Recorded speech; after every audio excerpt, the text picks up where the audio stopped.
আল্লাহ নবী আল্লাহ রাসূল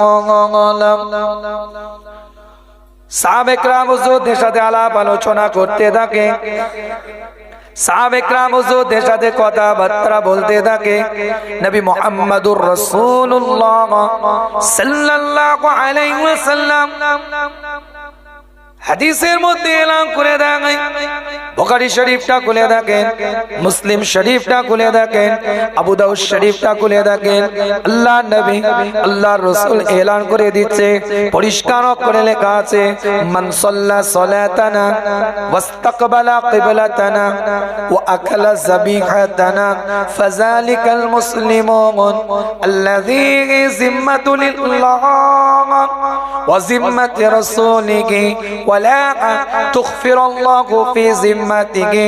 আল্লাহ নবী আল্লাহ রাসূল জানিয়ে দেয়, আমি রাসূল যেভাবে নামাজটা আদায় করি, মান সাল্লা সালাতানা, আমি রাসূল যেভাবে নামাজটা পড়তে থাকি, আমার রাসূল জামাতের সাথে নামাজ পড়েছে না পড়ে নাই?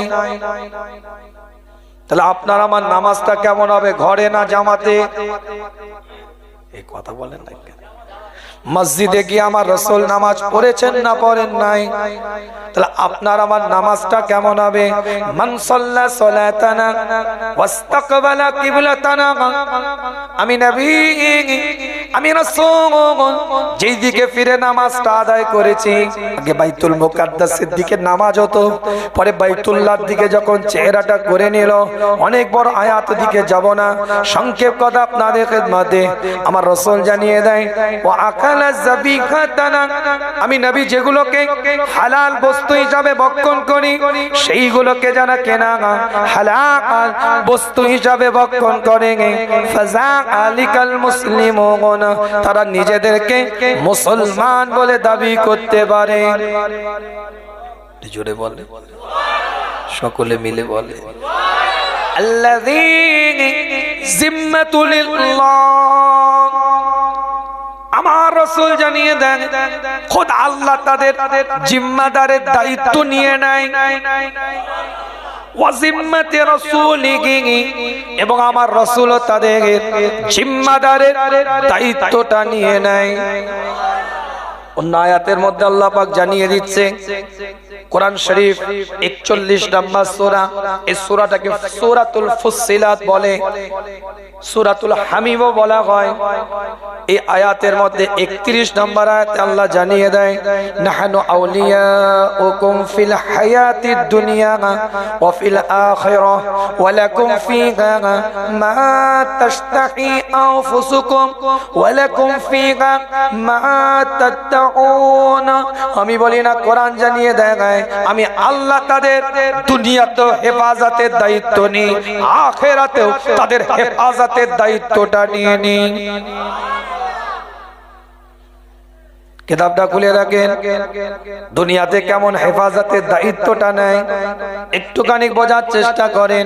যদি জীবনটাকে গুছিয়ে নিতে পারি, আল্লাহকে যদি ভয় করি, ভয় করার মতন, ওয়ালা তামুতুন্না ইল্লা ওয়া আনতুম মুসলিমুন, যদি মুসলমানের পরিচয়টা দিতে পারি, তাহলে মুসলমানের পরিচয়টা আপনি কি করে দিবেন? মান সাল্লা সালাতানা, আমার রাসূলের মতো নামাজটা পড়তে হবে, ওয়াস্তাকবালা কিবলাতানা, নবী যেদিকে ফিরে পড়েছে সেই দিকে ফিরে পড়তে হবে, ও আকালা যাবিহাতানা, নবী যেগুলোকে হালাল বস্তু হিসাবে ভক্ষণ করেছে সেইগুলোকে হালাল বস্তু হিসাবে খেতে হবে, তবে জিম্মাদারের দায়িত্ব নিবে। এটা হাদিস বললাম, কোরআনে আল্লাহ জানিয়ে দিচ্ছে, নাহনু আউলিয়াউকুম ফিল হায়াতিদ দুনিয়া, আমি আল্লাহ তাদের দুনিয়াতেও জিম্মাদারের দায়িত্ব নিই, ও ফিল আখিরাহ, আখিরাতেও তাদের জিম্মাদারের দায়িত্ব নিই। তাফসীরে জালালাইনের মধ্যে ইবারত এসেছে, আইনাকুনা মাআকুম ফিহা হাত্তা তাদখুলাল জান্নাতা, যতক্ষণ পর্যন্ত তারা জান্নাতের মধ্যে প্রবেশ না করে, আমি আল্লাহ তাদের জিম্মাদারের দায়িত্বটা নিয়ে রাখি। এটা কোরআন বললাম, এবার হাদিস কি বলছে শোনেন। খুব ফাস্ট আলোচনা করছি আপনাদের খেদমতে। কিতাবটা খুলে দেখেন, পরিষ্কার অক্ষরে লেখা আছে, আল্লাহ নবী আল্লাহ রাসূল জানিয়ে দেয়, কুল্লু উম্মাতিন ইয়াদখুলুল জান্নাতা, প্রত্যেকটা উম্মাত জান্নাতের মধ্যে চলে যাবে, ইল্লা মান আবা, কিন্তু যে যেতে চায় না সে কখনোই জান্নাতের মধ্যে যেতে পারবে না। আল্লাহর নবী নবী মুহাম্মদ রাসূলুল্লাহ সাল্লাল্লাহু আলাইহি ওয়াসাল্লামের দিকে লক্ষ্য করে সাহাবায়ে কেরাম হুজুররা প্রশ্ন করে, ইয়া রাসূলুল্লাহ, ইয়া হাবিবাল্লাহ, হুজুর জান্নাতে আবার কে যেতে চায় না? জান্নাতে আবার কার যাওয়ার আশা থাকে না? সবাই তো জান্নাতে যেতে চায়, সবাই তো জান্নাতে প্রবেশ করতে চায়। আল্লাহর নবী আল্লাহর রাসূল জানিয়ে দেয়, মান আতানি দাখালাল জান্নাহ, যে আমাকে নিল সে নিজের জায়গাটাকে জান্নাত বরাদ্দ করে ফেললো। ওয়ামান আসানি ফাকাদ আবা, যে আমাকে বাদ দিল সে নিজেকে জান্নাত থেকে দূরে সরিয়ে রাখলো। খুব ভালো করে বুঝেন, আলোচনা এবার গোটাবো ছোট্ট ছোট্ট করে। এবার আয়াতের দিকে আগিয়ে যাব, এক একটা পয়েন্টের উপরে আলোচনা আপনাদের খেদমতে। তাহলে যদি সত্য কথা বলেন, আল্লাহকে ভয় করে জীবনটাকে যদি পরিচালনা করেন, একদিকে মুসলমান হওয়া যাবে, অপর দিকে যদি সত্য কথা বলেন, আল্লাহকে ভয় করে, তাহলে আল্লাহ পাক হেফাজতের দায়িত্ব নিবে ইতাআতে রাসূলের দ্বারাই, রবের অনুকরণের দ্বারাই, মাওলার অনুকরণের দ্বারাই, আল্লাহর নবী আল্লাহর রাসূলের আদর্শ অনুযায়ী পরিচালিত দ্বারাই জীবনটাকে যদি তৈরি করতে পারেন, দুনিয়াতে সাকসেস আপনি হয়ে যাবেন। কেমন সাকসেস হবেন? আপনার যদি রাসূলের ইত্তেবা করেন, আপনি মসজিদ মুখ জীবনটা তৈরি করবেন। আল্লাহ নবী আল্লাহর রাসূল জানিয়ে দেয়, কিতাবটা খুলে দেখেন কিভাবে আপনি এবার সাকসেস হচ্ছেন, একটু ব্যাখ্যা দিই। কি করে আপনি এবার উন্নত হচ্ছেন, একটু ব্যাখ্যা দিই। কি করে আপনি একটু সমাজের বুকে প্রতিষ্ঠিত হচ্ছেন, একটু ব্যাখ্যা দিই। কি করে আপনার সমাজের বুকে মাথাটা উঁচু করে আপনি দাঁড়িয়ে আছেন, একটু ছোট্ট করে ব্যাখ্যা দিয়ে। যদি আল্লাহ এবং আল্লাহর রাসূলের ইত্তেবা করেন, কি করে আপনি সাকসেস হয়ে গেলেন।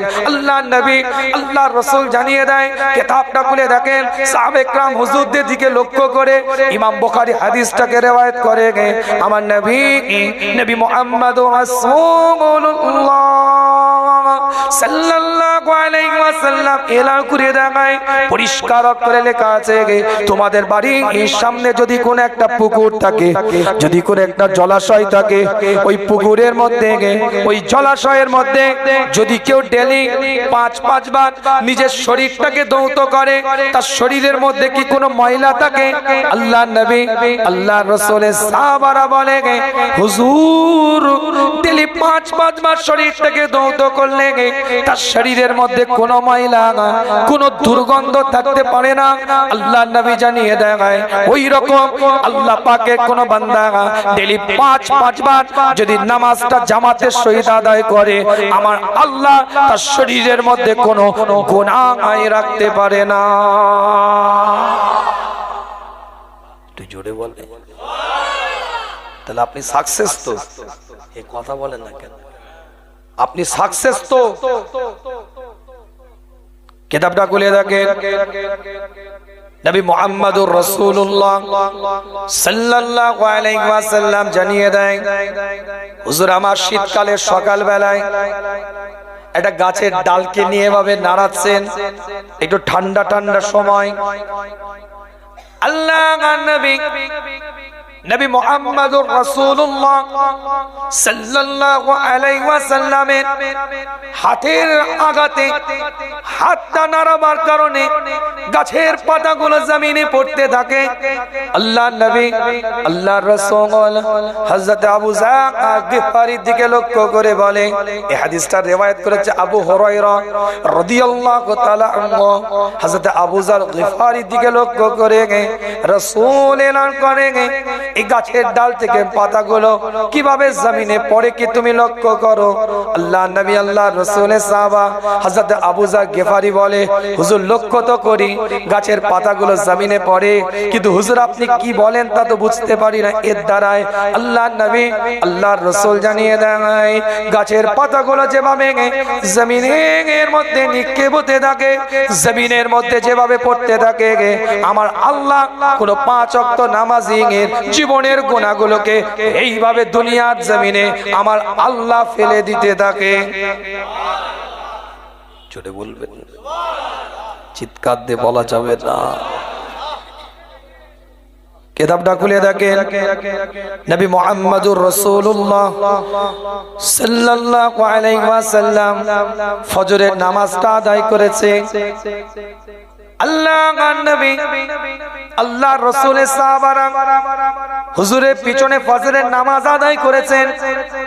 নামাজের পরে হুজুর সাহাবায়ে কেরাম হুজুরদেরকে নিয়ে বিভিন্ন রকম তাসবিহ পড়ে, বিভিন্ন রকম জিকির আজকার করে, মাসনুন দোয়াগুলো পড়তে থাকে, মাসনুন আমলগুলো করতে থাকে। আল্লাহর নবী আল্লাহর রাসূল লক্ষ্য করে একজন সাহাবায়ে কেরাম হুজুর প্রত্যেকটা দিন ফজরের নামাজের সালামটা ফেরাবার পরে বাড়ির দিকে রওনা দিয়ে যায়। আল্লাহর নবী ওই সাহাবার দিকে লক্ষ্য করে বলে, কি ব্যাপার তুমি প্রত্যেকটা দিন লক্ষ্য করি নামাজ আদায় করার পরে সালাম ফেরাবার পরে সমস্ত সাহাবারা এখানে বসে তাসবিহ পড়ে, মাসনুন দোয়াগুলো পড়তে থাকে, কিন্তু তুমি গুটি গুটি পায়ে বাড়ির দিকে রওনা দিয়ে দাও, বিষয়টা কি বুঝতে পারি না, কেন তুমি তাড়াতাড়ি বাড়ির দিকে চলে যাও।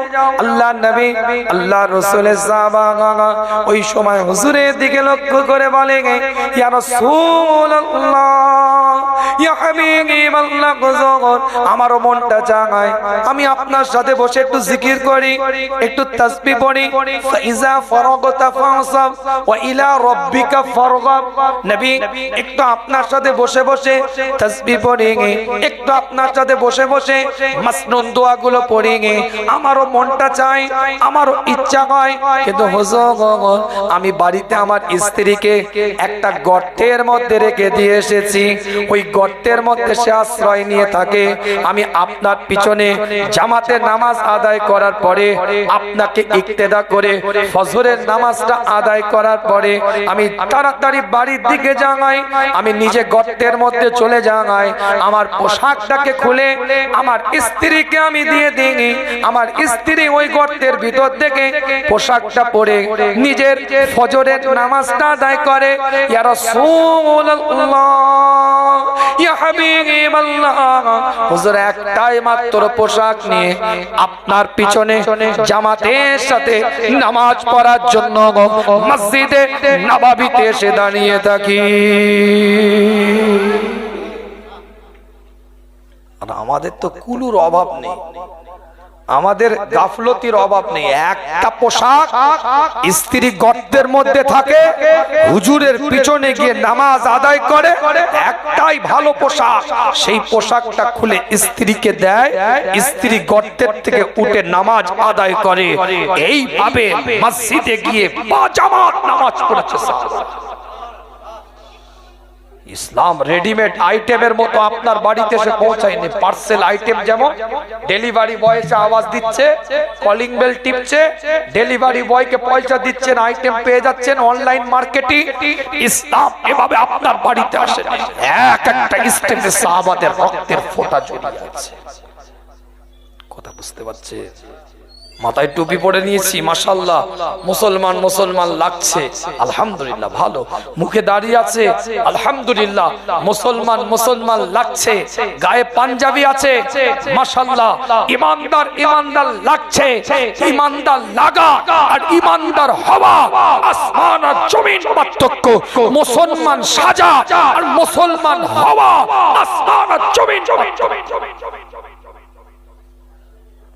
কথা ঠিক বলছি না? জার্সি পরে নিলেই বিরাট কোহলি হওয়া যায় না, জার্সি পরে নিলে রোহিত শর্মা হওয়া যায় না, জার্সি পরে নিলে মেসি হওয়া যায় না। মাঠে যখন নামবে বোঝা যাবে আসলে কি। এই কথা বুঝতে পারছেন? টুপি আছে, দাড়ি আছে, জুব্বা আছে, পাগড়ি আছে, আজকান আছে, আলকাল্লা আছে, আপনি মুসলমান হয়ে গেলেন। না না না, আমি মনে করি না। আপনার কাজ কর্ম, হাঁটা চলা, কথা বার্তা, উঠা বসা, কথা ঠিক না।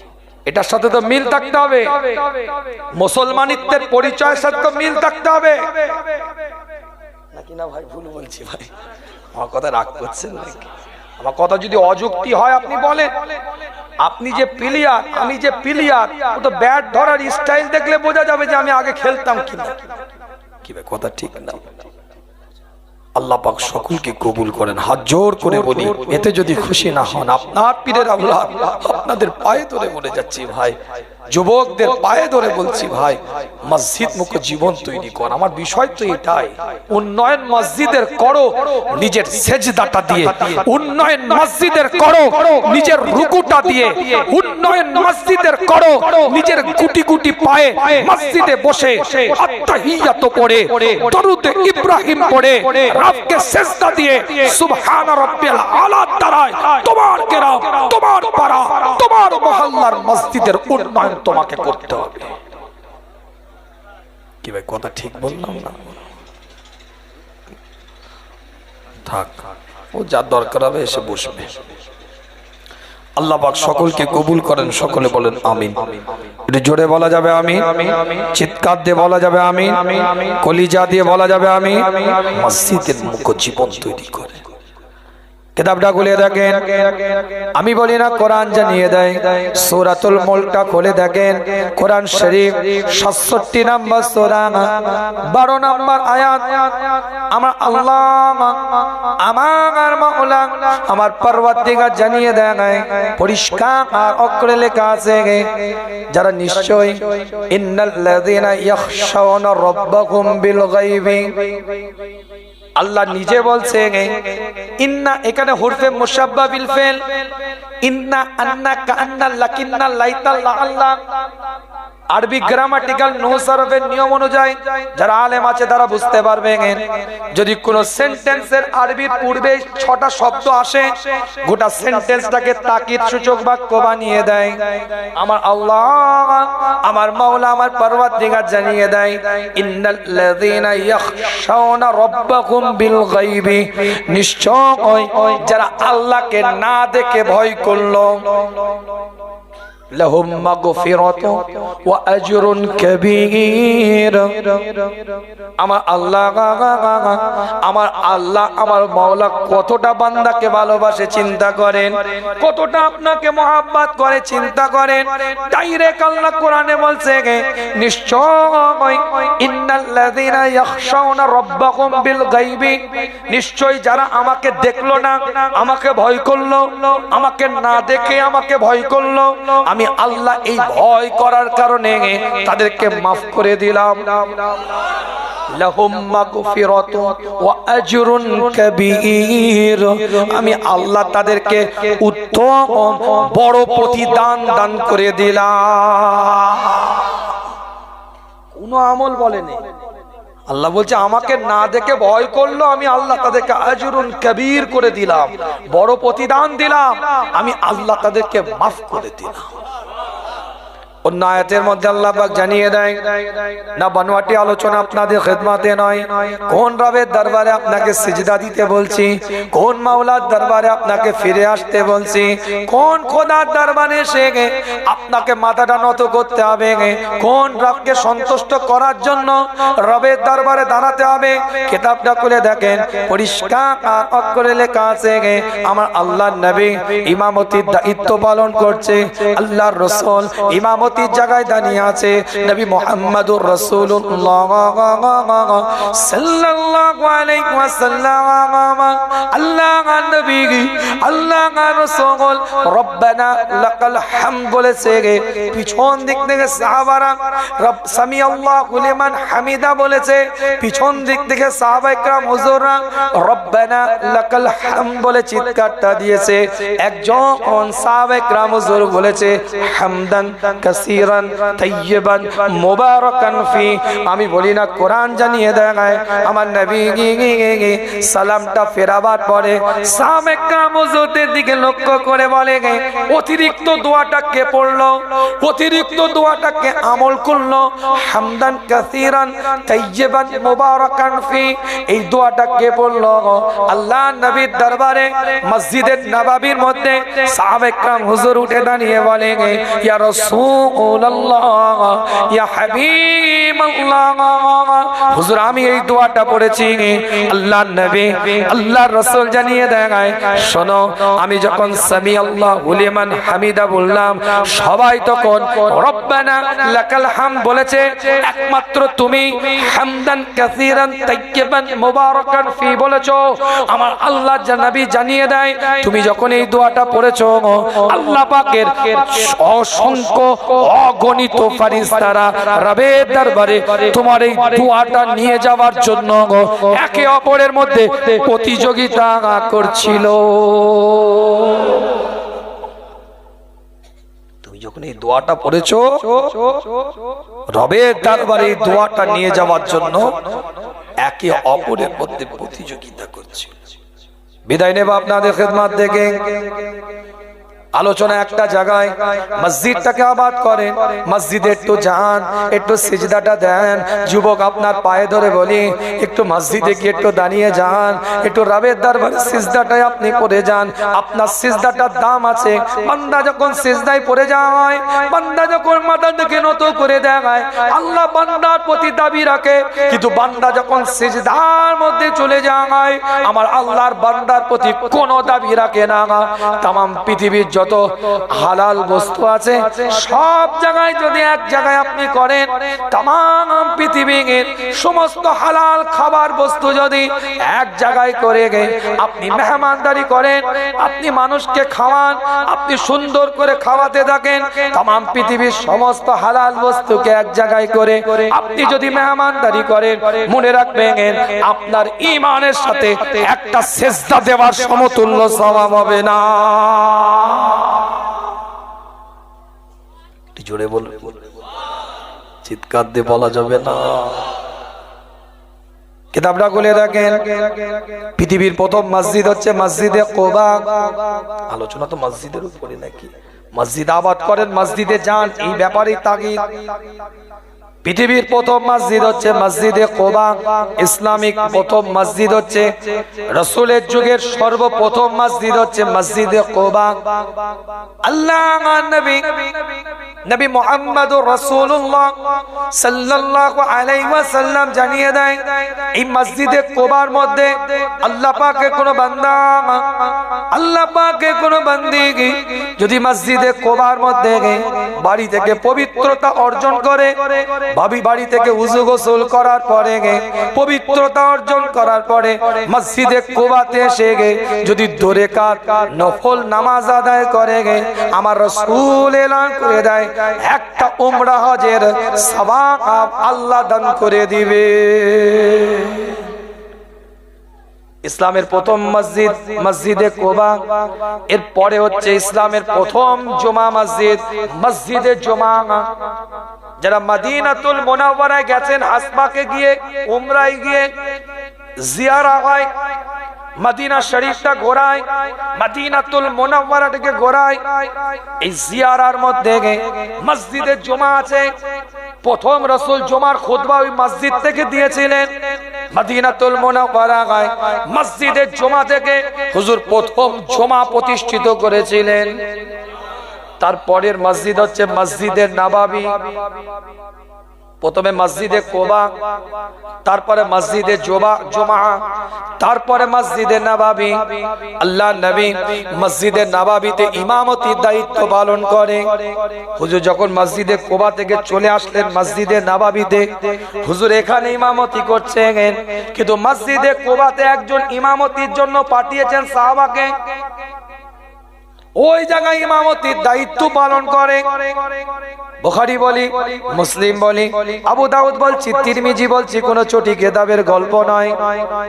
মসজিদে কুবার মধ্যে ইমামতির দায়িত্ব পালন করছে আল্লাহর নবী, আল্লাহর রাসূলের সাহাবা।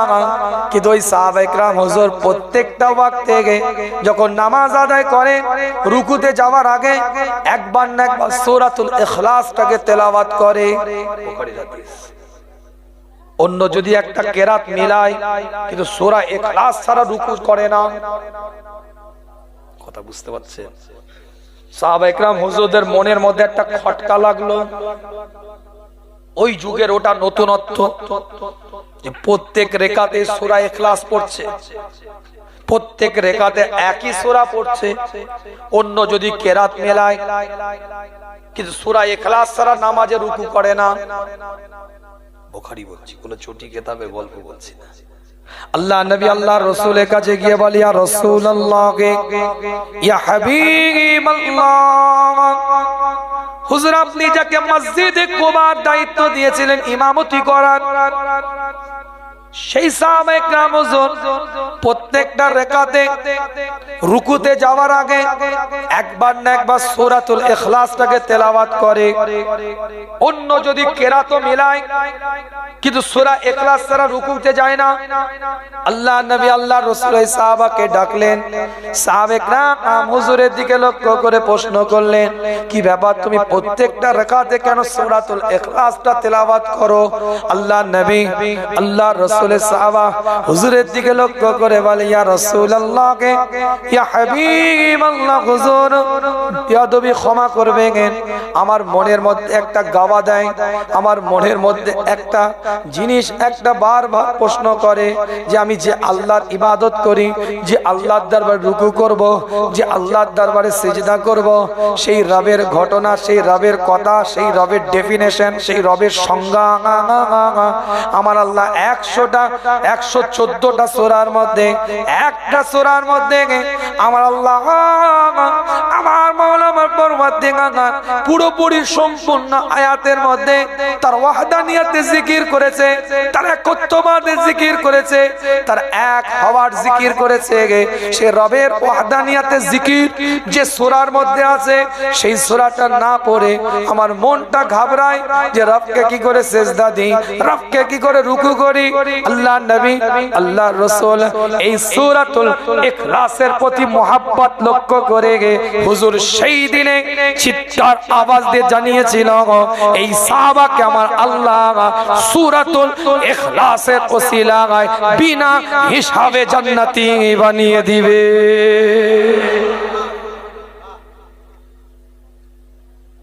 ওই সাহাবার জন্য এটা খাস,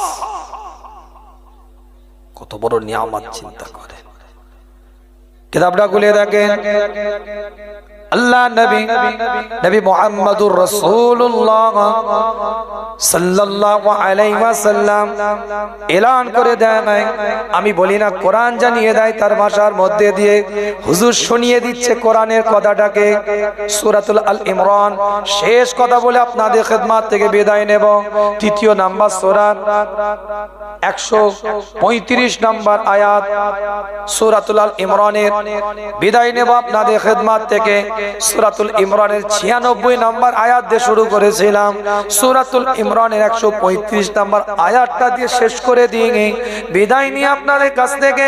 কি বান্দাকে আল্লাহ মহব্বত করে, কোন রবের দরবারে আপনি সিজদা দিবেন, কোন রবকে আপনি ডাকবেন, কোন মাওলাকে আপনি ডাকবেন, আপনাকে কত ভালোবাসে, আপনাকে কত মহব্বত করে, আপনাকে কত প্যার করে, আল্লাহ নবী আল্লাহ রাসূল এলান করে দেয়। সূরাতুল আল ইমরান পরিষ্কার করে লেখা আছে, আল্লাহ পাক জানিয়ে দেয়, ওয়াল্লাযীনা ইযা ফাআলু ফাহিশাতা আও যালামু আনফুসাহুম যাকারুল্লাহ ফাস্তাগফিরু লিযুনুবিহিম। আমার আল্লাহ পাক জানিয়ে দেয় পরিষ্কার কোরআনের মধ্যে, আমার মাওলা জানিয়ে দেয়, ওয়াল্লাযীনা ইযা ফাআলু ফাহিশাতা, যদি তোমাদের মধ্যে কেউ অশ্লীল কাজ করে, বাজে কাজ করে, খারাপ কাজ করে, নোংরা কাজ করে, জঘন্য কাজ করে, পাপ পিছলে যায়, অন্য রুটে চলে যায়, খারাপ রাস্তায় যদি পরিচালিত হয়, আও যালামু আনফুসাকুম, যদি নিজের নফসের উপরে অত্যাচার করে, নিজের কলিজার উপরে অত্যাচার করে, যাকারুল্লাহ, আল্লাহ পাক জানিয়ে দেয়, তারপরে যদি আমি আল্লাহ আমাকে ডাকে ফাস্তাগফিরু লিযুনুবিহিম, ইস্তেগফার করার জন্য তাদের গুনাহ থেকে, যদি আমি আল্লাহ আমাকে ডাকে, আল্লাহ পাক এলান করে দেয় ওয়া মাই ইয়াগফিরু যুনুবা ইল্লাল্লাহ, কি আছে আমি আল্লাহ ছাড়া তোমাদেরকে ক্ষমা করবে, অর্থাৎ আমি আল্লাহ তোমাদেরকে ক্ষমা করে দেব। আল্লাহ জায়েজ বলে দিয়েছে, নাজায়েজ বলে দিয়েছে, হালাল বলে দিয়েছে, হারাম বলে দিয়েছে, বৈধ বলে দিয়েছে, অবৈধ বলে দিয়েছে। এগুলো করলে তোরা আপনার নিয়ামত পাবি, ভালো কাজগুলো করলে তোদেরকে পুরস্কার দেওয়া হবে, খারাপ কাজগুলো করলে তোদেরকে শাস্তি দেওয়া হবে। এই কথা বলে না, ফয়সালা রবের পক্ষ থেকে হয়ে গেছে। তারপরেও কেন আল্লাহ বলছে والذين إذا فعلوا فاحشة, যদি অশ্লীল কাজ করিস, খারাপ কাজ করিস, বাজে কাজ করিস, নোংরা কাজ করিস, আল্লাহ কতটা ভালোবাসেন। আল্লাহ ফয়সালা করে দিয়েছে, আকলে সেলিম দিয়েছে, তোরা ভালোটাও নিতে পারিস, খারাপটাও নিতে পারিস। এই কথা বলেন না। তারপরেও আল্লাহ বান্দাকে মহাব্বত করে বলছে, যদি অশ্লীল কাজ করে ফেলিস, নিজের অন্তরের উপরে যদি অত্যাচার করে ফেলিস, যাকারুল্লাহ, ওই অবস্থায় যদি আমি আল্লাহ আমাকে ডাকিস, ওই অবস্থায় যদি আমাকে স্মরণ করিস, ফাস্তাগফিরু লিযুনুবিহিম, তোদের গুনাহ থেকে বাঁচার জন্য, ইস্তেগফার করার জন্য, ওয়া মাই ইয়াগফিরু যুনুবা ইল্লাল্লাহ, কে আছে আমি আল্লাহ ছাড়া তোদেরকে maaf করবে, অর্থাৎ আমি আল্লাহ তোদের মাফের জন্য তৈরি হয়ে আছি। আল্লাহ পাক কবুল করেন, আল্লাহ আমাদের মাফ করে দেন, এটাই তো চাওয়া। আল্লাহ যদি হিসাব একবার চেয়ে বসে, আর বাঁচার উপায় নেই। পৃথিবীতে যে হিসাব নিল না যার, সে বেঁচে গেল। হিসাব যদি চেয়ে ফেলে, আর বাঁচার কোনো লাইন নেই। বিদায় নেই, গুনাহগারের জন্য দোয়া করবেন, আমিও আপনাদের জন্য দোয়া করি। আল্লাহ পাক সকলকে কবুল করেন, সকলে বলেন আমিন। এই মসজিদ হয়েছে আপনারা খুশি না বেজার? এই মসজিদ আরো সুন্দর করে গুছানো ভাবে হোক, আপনারা চান না? না চান না? শরীক হওয়ার জন্য পরবর্তী ওলামারা বিশেষ ভাবে চাঁদা তুলবেন, কিন্তু পীরের আওলাদ অনেকের আশা থাকে হুজুরের হাতে একটু দেব। কি ভাই কথা ঠিক না? সময় স্বল্পতা, এখান থেকে আমাকে ঝিকুরিয়া যেতে হবে, গোমা ঝিকুরিয়া, ওরা 10টা থেকে 11:30টা টাইম, ওখান থেকে করে আমি বনগা যাব, সহিষ্ণুর, ওখানে আবার 12:30টার সময়। ভাইরা মহব্বত করে, বারবার বললো হুজুর আসতে হবে, তাই বলে 7টা থেকে 9টা, তাছাড়া পারবো না। আল্লাহ পাক কবুল করেন। বিদায় নেব আপনাদের খিদমতে। একজন মানুষকে চাই, একটা ব্যক্তিকে চাই এই মসজিদটার জন্য, একজন, বেশি চাইবো না আমি। 5টা 1000 টাকা দেনেওয়ালা কেউ আছেন শরীক হওয়ার জন্য? আপনার পীরের আওলাদ একটু আপনার কাছে হাত পাত। আমার পরপরই হযরত মাওলানা মোহাম্মদ হেজবুল্লাহ আকুঞ্জি, আপনাদের ভালোবাসার মানুষ, মহব্বতের মানুষ আসবে। উটাউটি করে পরিবেশ নষ্ট করবেন। সন্ধ্যের টাইমে এত সুন্দর পরিবেশ আল্লাহ কবুল করে। বহু কম মাহফিলে দেখা যায়।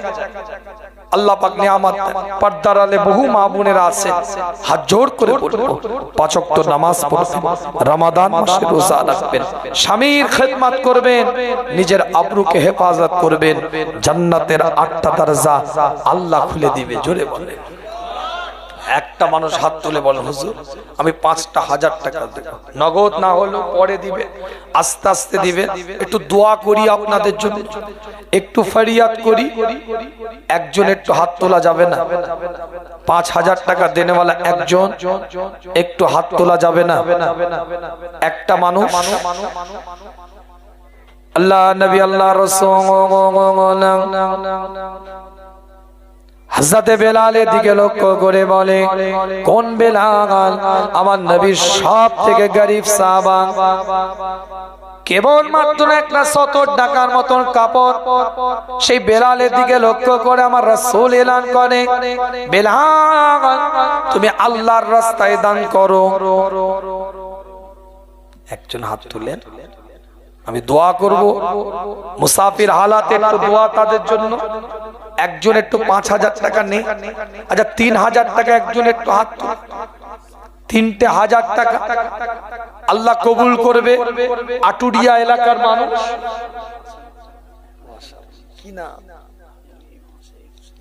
ও বাবা মাশাআল্লাহ। আমার ইমাম সাহেব ভাই একটু জোরে বলেন নারে তাকবীর। ইমাম সাহেব ভাই নগদ 1,000 দিয়েছে, আবার পরে 4,000 দিবে। আল্লাহ কবুল করে। একটু তাকবীর দেন, নারে তাকবীর, নারে তাকবীর। ইমাম সাহেব ভাই জোরে বলেন জিন্দাবাদ। এর জোরে বলেন না কেন এরা জিন্দাবাদ? জোরে বলেন না জিন্দাবাদ, নারে তাকবীর। ইমাম সাহেব ভাই জোরে বলেন মারহাবা, জোরে বলেন মারহাবা, নারে তাকবীর, নারে তাকবীর। মাশাআল্লাহ মাশাআল্লাহ। এরম ইমাম তো দূরবীন দিয়ে দেখতো। হ্যাঁ তাকবীর আপনাদের মাশাআল্লাহ। আল্লাহ শরীরকে সুস্থ রাখে, শেফায়ে আদেলা কামেলা নসিব করে, আল্লাহ তাআলার নিয়তকে পূরণ করে। এলাকায় বসবাস করে থাকে, আপনাদের মসজিদকে বুকে করে আগলে নিয়ে পড়ে আছে। আল্লাহ তার ময় মুরব্বী আত্মীয় স্বজন যারা কবরবাসী, কবরগুলোকে নূর আলা নূর বানিয়ে দেন। জোরে বলে, জোরে বলে। আল্লাহ তার পরিবারকে সুখে শান্তিতে রাখেন, শেফায়ে আদেলা কামেলা পরিবারকে দেন, বাচ্চা কাচ্চাদের হায়াতকে দারাজ করেন, সুস্থ করেন। কেউ নাই আর একটা দ্বিতীয় নাম্বার একটু 5,000, দ্বিতীয় নাম্বার একটু তোলা যাবে না? আচ্ছা 3,000 করে কেউ তুলতে পারবেন? 3,000, 2,000 করে। কেন আমি তো 9টায় জাস্ট নেমে যাব, একটু শরীক হওয়ার জন্য আপনাদেরকে বলছি। 2,000 একটু তুলে, আচ্ছা 1,000 করে দেখি 2-4 জন, 1,000 করে 2-4টে একটু হাত তুলে।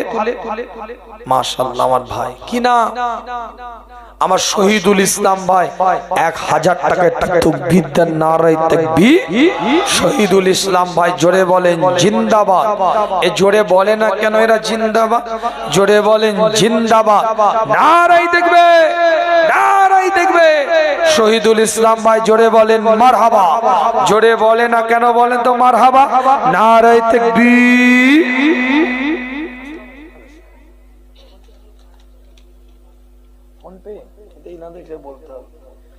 ফোন পেতে আমার বাবু এখন আধুনিক হয়ে গেছে, অনলাইন।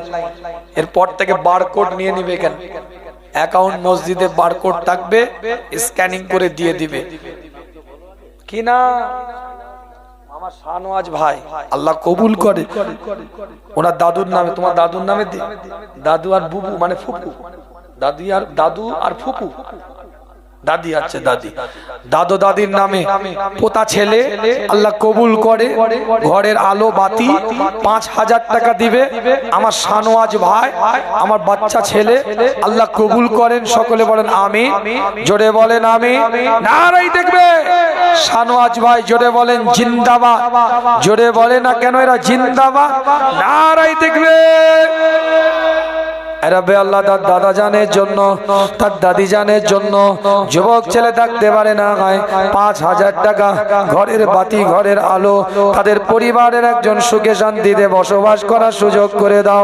আল্লাহ তাদের ময় মুরব্বী যারা কবরবাসী, বিশেষ করে দাদা যান, দাদি যান, যারা কবরে চলে গিয়েছে, অন্ধকার কবরবাসী হয়ে গিয়েছে, জানি না কি হালে কি অবস্থায় কবরে ঘুমায়, কবরগুলোকে নূর আলা নূর বানিয়ে দাও, জান্নাতের টুকরা করে দাও, জান্নাতের বাগান করে দাও, জান্নাত থেকে আওয়াজ থেকে সুব্যবস্থা আল্লাহ আপনি করে দেন। জোরে বলেন আমিন, জোরে বলেন আমিন। আর কেউ আছে? নিয়ে চলে আসে, টাইম তো হয়ে গেছে। ও বাবা 58 হয়ে গেছে। আর কেউ আছে? 5,000 টাকা আর কেউ আছে? মাশাআল্লাহ 3,000 করে 2,000 করে আর কেউ আছে? পরেও দিবেন আলেম ওলামাদের হাতে ইনশাআল্লাহ, পরেও দিবেন, আল্লাহ পাক কবুল করেন। আমি গুনাহগার, আপনাদের কাছে একটু দুটো হাত পেতেছি ভিক্ষুকের ন্যায়। আমার আকুঞ্জি ভাই ভালো চাঁদা তুলে বেচারা, তানার হাতে দিবেন। তারপর আরেকজন আছে কি আছে ওনার পরে? আচ্ছা মাশাআল্লাহ বিদেশি মেহমান তিনিও আছেন, আসবেন, আলোচনা করবে। আল্লাহ পাক সকলকে, আর কেউ নাই, 1000 করে একটু হাত তোলা যাবে না, 1000 করে 2-4 জন।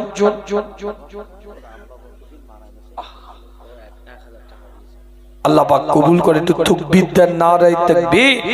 আমার আবু বকর ভাই, আমার দাদা পীরের নামে নাম, আল্লাহ তানার মতন কবুল করেন, জোরে বলেন আমিন। আবু বকর ভাই আমার আল্লাহ নিয়ামতের দ্বারাই পরিপূর্ণ করে। তানার আব্বা জান গত কয়েকদিন আগে ইন্তেকাল করেছে, কবরটাকে নূর আলা নূর বানিয়ে দাও, জান্নাতের টুকরা, জান্নাতের বাগান, জান্নাতের বিছানা আল্লাহ আপনি বিছিয়ে দেন, জোরে বলেন আমিন। আল্লাহ দুনিয়ার জীবনে যদি কোনো ভুল ত্রুটি থাকে আল্লাহ আপনি মাফ করে দেন। ডান হাতে আমলনামা দিয়ে কাল কিয়ামতের ময়দানে ওঠার তৌফিক এনায়েত করেন। আল্লাহ তার কবরটাকে জান্নাতের টুকরা, জান্নাতের বাগান, জান্নাতের বিছানা আল্লাহ আপনি বিছিয়ে দেন, বিনা হিসাবে জান্নাতি বানিয়ে দাও। আল্লাহ তুমি তোমার নবীর শাফাআতটাকে নসিব করে দাও। আর কেউ আছে? 1000 করে আর 2-4 জন, একটা 1000 টাকা আল্লাহ পাক কবুল করবে, নিয়ামত দিবে। 1000 টাকা করে আর কেউ আছে? 1000 টাকা আর কেউ নাই? আল্লাহ পাক কবুল করেন, সকলে বলেন আমিন। আল্লাহ পাক সকলকে নিয়ামতের দ্বারাই পরিপূর্ণ করেন। মাশাআল্লাহ আমার পরপরই হিজবুল্লাহ আকুঞ্জি ভাই আসছে, আলোচনা করবে। আমাদের ভালোবাসার মানুষ, মোহাব্বতের মানুষ, তার জন্য দোয়া করবে। সিলসিলার একটা খুব ভালো বক্তা, মাশাআল্লাহ আপনারা সবাই জানেন, নতুন করে পরিচয় দেওয়ার কিছু নাই। আল্লাহ পাক ওনাকে কবুল করেন, সুন্দরভাবে পরিচালনা করার এবং যে